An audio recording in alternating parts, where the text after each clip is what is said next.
Lorsque Simone Veil, ministre du jeune, sémillant et libéral nouveau président de la République, à savoir Valéry Giscard d'Estaing, fit voter la loi sur l'avortement, la gauche dans son ensemble, bientôt rejointe par une partie notable de la droite, s'extasia sur cette avancée progressiste fondamentale permettant à la femme de disposer de son corps comme elle l'entendait. La fameuse loi Veil allait donc dans le sens de l'histoire, basée sur le fameux slogan « C'est mon choix, c'est mon droit ». Pour tous ceux qui réfléchissaient sérieusement, se posaient cependant deux problèmes fondamentaux. Premier problème, un enfant en gestation dans le corps d'une femme appartient-il ou non à cette femme? Second problème, l'avortement consiste-t-il à supprimer une vie?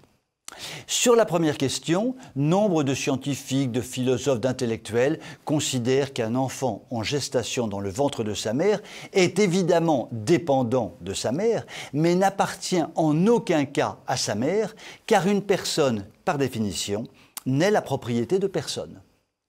Sur la seconde question, Simone Veil en personne a donné la réponse en indiquant ultérieurement sur une grande chaîne nationale de télévision que la science avait tranché.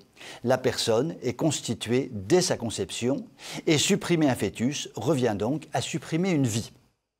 Cela dit, les progressistes de tous les pays, depuis un demi-siècle, ont fait de l'avortement un marqueur fondamental. Et il n'est pas question de revenir sur cette loi, sauf pour l'assouplir le plus possible. Cela est très vite apparu comme une évidence sur laquelle il n'était pas possible de discuter. Et pourtant, des coups de tonnerre à répétition ont éclaté dans le ciel serein des promoteurs de la politique tout avortement. Par exemple, la fameuse décision récente de la Cour suprême des États-Unis de laisser les États libres d'interdire l'avortement. Par exemple, la politique particulièrement restrictive de la Pologne se traduisant par un effondrement du nombre d'avortements dans ce pays. Et actuellement, la montée en puissance d'une femme politique italienne, Giorgia Meloni, résolument et publiquement hostile à l'avortement, ce qui ne devrait pas l'empêcher de devenir éventuellement présidente du Conseil de son pays au début de l'automne. L'on voit bien que le problème de l'avortement constitue une ligne de rupture définitive entre les libertaires qui dominent actuellement dans le monde dit développé et les conservateurs qui luttent vaillamment contre la déconstruction du monde, déconstruction notamment organisée par la puissante et redoutable franc-maçonnerie. De cette lutte prométhéenne, nul ne sait qui l'emportera.